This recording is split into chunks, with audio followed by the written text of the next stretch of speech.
अरे पहाड़ों से तूफान टकरेगा तो बिजली पैदा होती है, पहाड़ों से तूफान टकरेगा तो बिजली पैदा होती है, वीरों को वीर टकरेगा तो मैदान पे मजा आती है, वीरों को वीर टकरेगा तो मैदान पे मजा आती है। ये देश में रहने वाले दलितों के दुश्मनों, ये देश में रहने वाले दलितों के दुश्मनों, रहना है तो अच्छे तरह से रहो, रहना है तो अच्छे तरह से रहो, क्योंकि यहाँ पे भारतीय दलित प्रांतल रहते हा आम्ही संदेश त्या काळामध्ये महाराष्ट्रामध्ये संपूर्ण देशामध्ये आम्ही हा विचार या देशामध्ये आम्ही प्रकट केला। सर्वांना क्रांतिकारी जय भीम। मी Ratnakar Gaikwad, People's Republican Party जिल्हाध्यक्ष सोलापूर। भारतीय दलित पॅंथर या संघटनेवरती मी आज आपल्याला या ठिकाणी मुलाखत देत आहे। भारतीय दलित पॅंथर 1982 ला सोलापूर जिल्ह्यामध्ये स्थापन झाली।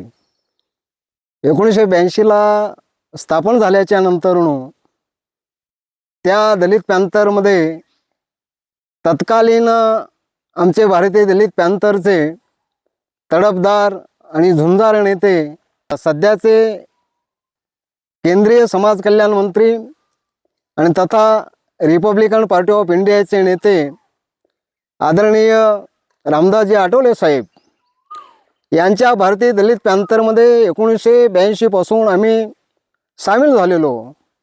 आणि सामील झाल्याच्या नंतर 1982 ला कॉलेज क्षेत्रामध्ये आम्ही कॉलेज क्षेत्रामध्ये शिक्षण घेत असताना भारतीय दलित पॅंथर ही महाराष्ट्रामध्ये अशी एक प्रचंड फौज निर्माण झाली।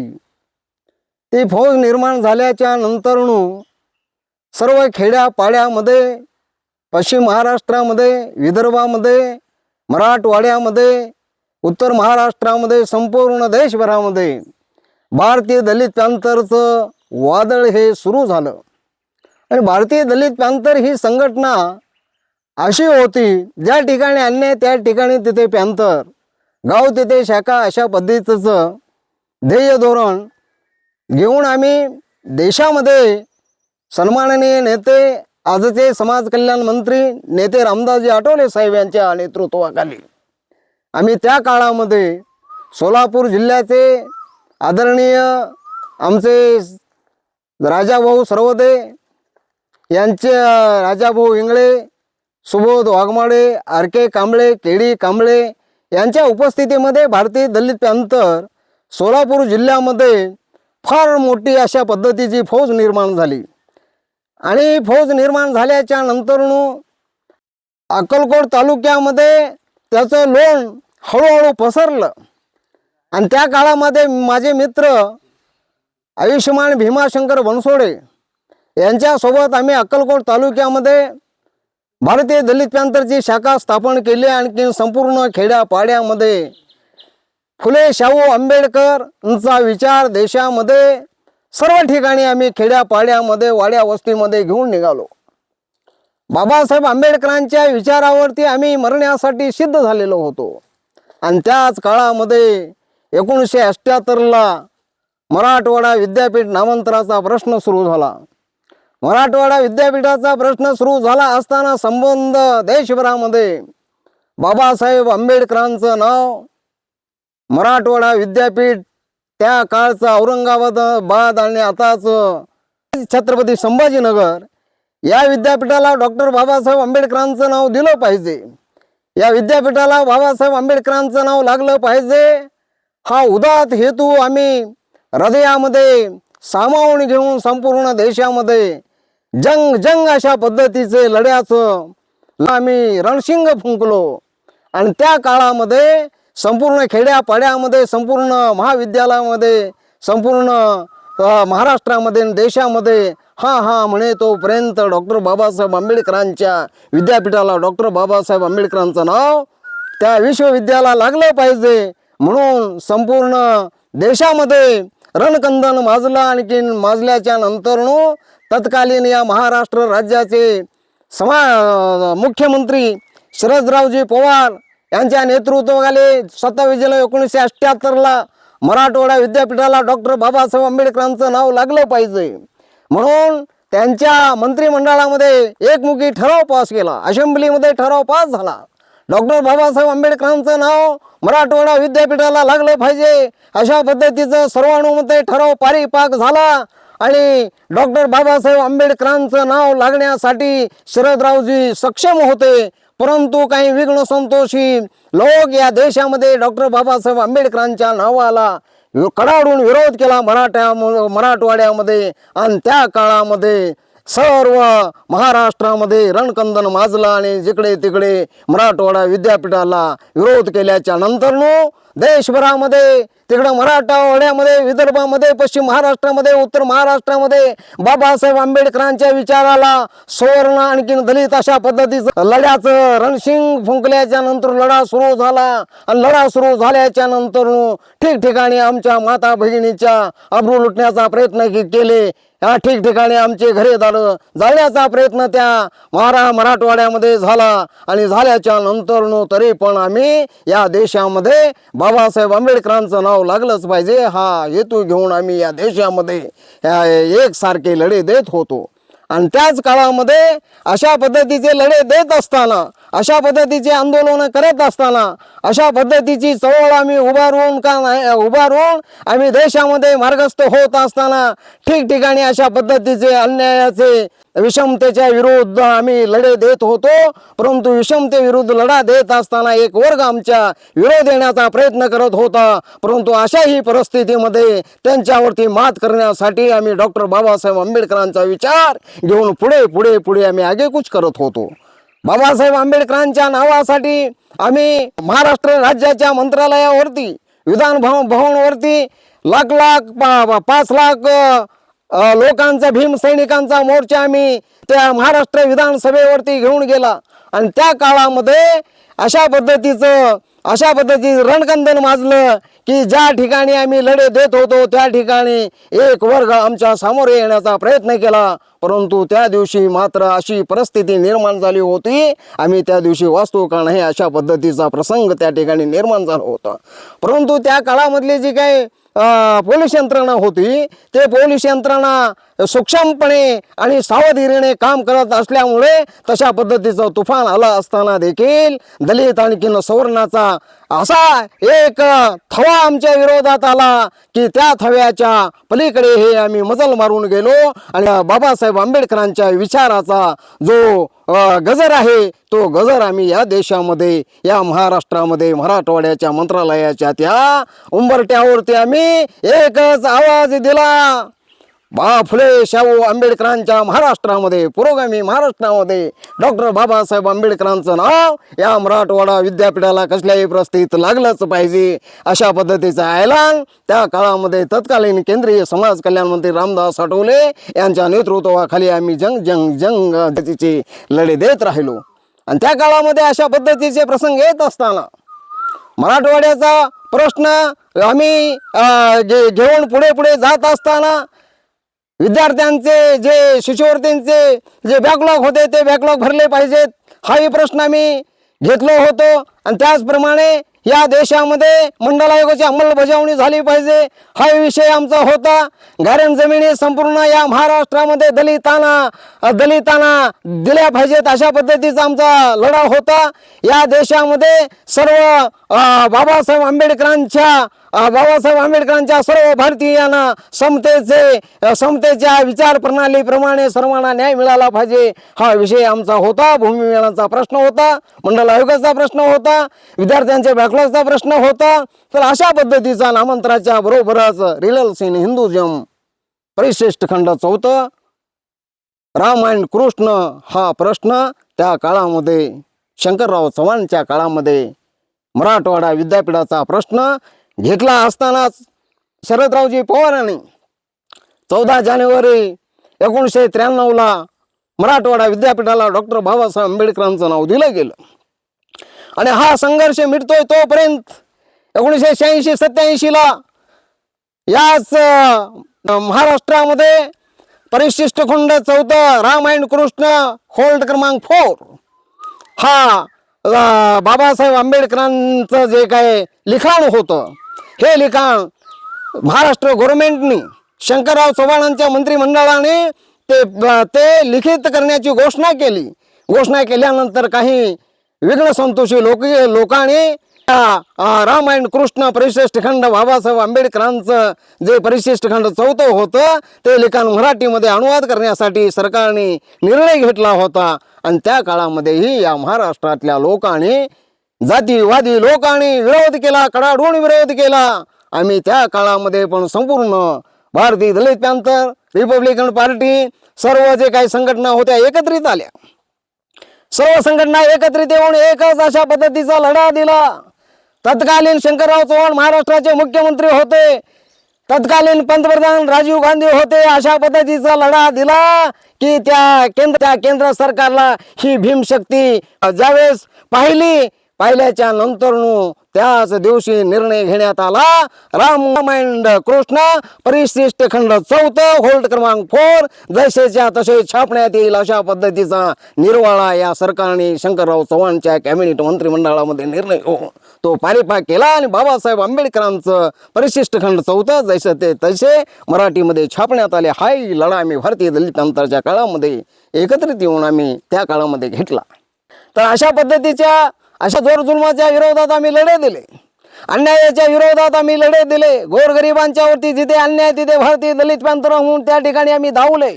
खेड्यापाड्यामध्ये वाड्या वस्तीमध्ये आम्ही गेले आणि त्या काळामध्ये आम्ही त्यांना सांगितलं, अरे पहाड़ों से तूफान टकरेगा तो बिजली पैदा होती है, पहाड़ों से तूफान टकरेगा तो बिजली पैदा होती है, वीरों को वीर टकरेगा तो मैदान पे मजा आती है, वीरों को वीर टकरेगा तो मैदान पे मजा आती है.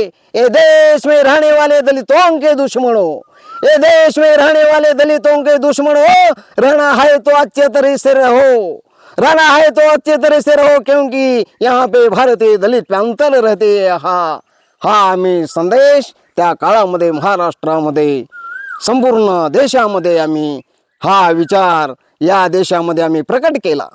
आणि हा विचार प्रकट केल्याच्या नंतर आम्ही अशा पद्धतीचे लढे दिले की या देशामध्ये दुश्मनाला पळताभुई थोडी केली.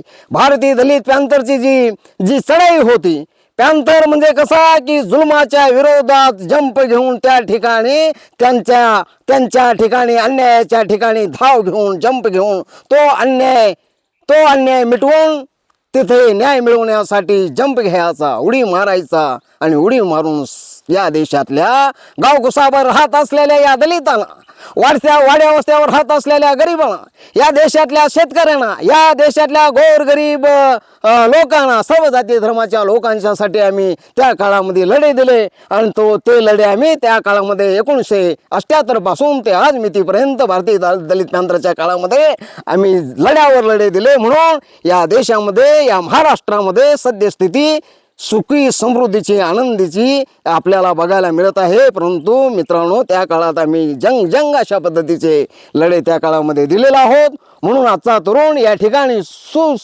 सुरक्षित आहे. इथला जो काही दलित आपला आंबेडकरी जवान आहे तो आता सुरक्षित आहे. व्यवस्थितरित्या सुव्यवस्थितरित्या मार्गक्रमण करून आज शिक्षण घेतो आहे, पुढे जातो आहे. कोण IAS होत आहेत, कोण IPS होत आहेत, कोण डॉक्टर होत आहेत, कोण वकील होत आहेत.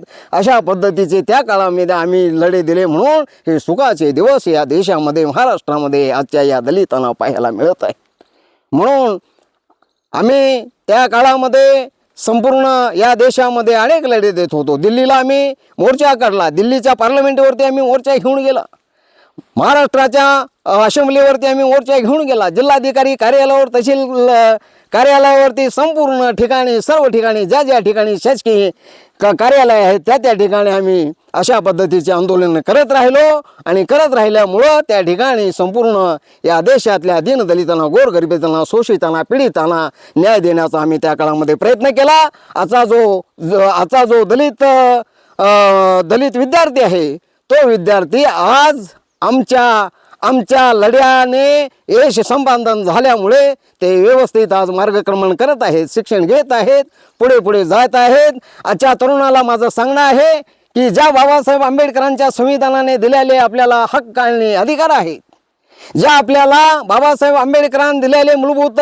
अधिकार आहेत, आपले हक्क आहेत, बाबासाहेब आंबेडकरांनी घालून दिलेले आपल्याला जे कायदे केलेले आहेत ते कायदे सुरक्षित ठेवण्याकामी बाबासाहेब आंबेडकरांच्या संविधानाला गेल्या 2 वर्षाच्या पाठीमागे पार्लमेंटच्या मैदानाच्या बाहेरील ठिकाणी भारतीय संविधान जाळण्याचा प्रयत्न काही विघ्नसंतोषी लोकांनी दिल्लीमध्ये केले। त्या काळामध्ये आम्ही त्याच्या विरोधात लगेच ॲक्शन घेतलं आणि ॲक्शन घेऊन त्याच्या विरोधात आम्ही निषेध व्यक्त करण्यासाठी या तालुक्यामध्ये जिल्ह्यामध्ये आम्ही त्यांच्या विरोधात निषेध करून आम्ही दुश्मनाला सांगितलं की अशा पद्धतीचं जर तुम्ही संविधानाचं पुस्तक जाळल्याच्या नंतर बाबासाहेब आंबेडकरांचे विचार कम होत नाहीत, आंबेडकरांच्या विचारामध्ये फरक पडत नाही। सूर्यावर थुंकल्याच्या नंतर सूर्याला काही इजा पोहोचत नाही, जो थुंक आहे तो थुंका खालीच पडणार आहे। वादळ सुटल्याच्या नंतर जो कचरा आहे तो कचरा आकाशात जातो, परंतु तो कचरा खालीच पडत असतो। म्हणून सूर्यावर थुंकण्याचा प्रयत्न संविधान जाळून काही विघ्नसंतोषी जातीवादी लोकांनी केले, त्यांच्या विरोधात आम्ही या महाराष्ट्रामध्ये संपूर्ण जिल्ह्यामध्ये तालुक्यामध्ये आम्ही ठिकठिकाणी अशा पद्धतीचे निषेध मोर्चे काढले आणि निषेध मोर्चा काढून ज्यांनी केलेले आहेत त्यांच्यावरती ॲक्शन घेऊन तात्काळ त्यांच्यावरती कारवाई केली पाहिजे असे आम्ही गव्हर्नमेंटला सांगितलं। महाराष्ट्र गव्हर्नमेंटला आम्ही त्या ठिकाणी मोर्चा काढून निवेदन देऊन सांगितलं, केंद्र सरकारला आम्ही निवेदन आणखीन मोर्चा काढून सांगितलं। संपूर्ण कर्नाटकमध्ये छत्रपती शिवाजी महाराजांच्या पुतळ्याची विटंबना झाली त्यावेळेस आम्ही मोर्चा काढला, त्या ठिकाणी देखील त्या माथी फिरावरती कारवाई झाली पाहिजे अशा पद्धतीचं आम्ही निवेदन देऊन तिथलेही त्या ठिकाणी न्याय देण्याचा प्रयत्न तिथल्या सरकारने करावा आणि त्यांच्यावरती ॲक्शन घेऊन त्यांच्यावरती कारवाई झाली पाहिजे अशा पद्धतीचं आम्ही निवेदन देऊन मोर्चा काढला। तर ज्या ठिकाणीही समतेच्या विचाराने आम्ही मार्गक्रमण करत असताना पुढे जात असताना बाबासाहेब आंबेडकरांच्या कायद्याची अंमलबजावणी करून या देशातल्या संविधानाचे हक्क आणि अधिकाराची अंमलबजावणी करून घेत असताना अगर कुठल्या पद्धतीचं वादळ, कुठल्या पद्धतीचा विरोध होऊन जर वादळ या ठिकाणी उठवण्याचा जर सामर्थ्य कोणी केलं तर मित्रांनो आमचं सांगणं आहे, सामर्थ्याशिवाय जुलमाचा प्रतिकार दूर होत नाही। म्हणून आम्ही सामर्थ्य करत आहोत, जुलूम आम्ही संपूर्ण नाहीसे करत आहोत। आमच्या ताकदीने, हिमतीने, शक्तीने बाबासाहेब आंबेडकरांच्या संविधानाने आम्ही फार अशा पद्धतीच्या तुफानाने आम्ही पुढे जाऊ, संघर्ष करू आणि ज्या ठिकाणी अन्याय होत आहे, ज्या ठिकाणी अत्याचार होत आहे, ज्या ठिकाणी गोरगरिबांच्या झोपड्या जाळल्या जात आहे त्या ठिकाणी आम्ही जाण्याचा प्रयत्न करत आहोत। अन्यायाच्या विरोधात न्याय मागण्यासाठी ही आमची लढाई चालू आहे। आजही आहे, उद्याही आहे, पुढेही आहे। अशा पद्धतीचे लढे फुले शाहू आंबेडकरांच्या महाराष्ट्रामध्ये जर अशा पद्धतीचे घृणास्पद जर जातीवादी लोकांच्याकडून जर होण्याचा प्रकार या देशामध्ये झाला तर मित्रांनो आम्ही मेलो तरी चालेल, परंतु डॉक्टर बाबासाहेब आंबेडकरांचा विचार या देशामध्ये मारण्याचा प्रयत्न केला, संपवण्याचा प्रयत्न जर केला तर मित्रांनो आम्ही यदा कदाचित केव्हाच आम्ही स्वस्थ बसणार नाही, गप बसणार नाही। म्हणून अरे हिम्मत से कहो हम भारतीय है, हिम्मत से कहो हम भारतीय है, यही हमारा नारा है। हिम्मत से कहो हम भारतीय है, यही हमारा नारा है। भारत देश मुझे प्यारा है, भारत देश मुझे प्यारा है, भारत देश मुझे प्यारा है। भारताच्या या देशाच्या राष्ट्रीय एकात्मतेसाठी, या देशाच्या राष्ट्रीय अखंडत्वासाठी, या देशाच्या सुरक्षेसाठी, या देशाच्या संविधानासाठी लढाई देण्यासाठी आम्ही या ठिकाणी केव्हाही या देशामध्ये अशा पद्धतीचं प्रसंग जर आलं, अशा पद्धतीचं वादळ निर्माण झालं तर बाबासाहेब आंबेडकरांच्या संविधानाच्या मार्गक्रमाने, संविधानाच्या कलमाने त्यांना आम्ही नेस्तनाबूत करू आणि या देशामध्ये समता, स्वातंत्र्य, बंधुत्व आणि न्याय अबाधित ठेवू आणि अबाधित ठेवून आम्ही आमचे बाबासाहेब आंबेडकरांचे जो समतेचं राज्य आहे ते समतेचं राज्य संपूर्ण देशभरामध्ये आम्ही समता प्रस्थापित करण्यासाठी कटिबद्ध राहू। एवढंच बोलून मी या ठिकाणी माझे 2 शब्द संपवितो। जय हिंद, जय भीम, जय भारत।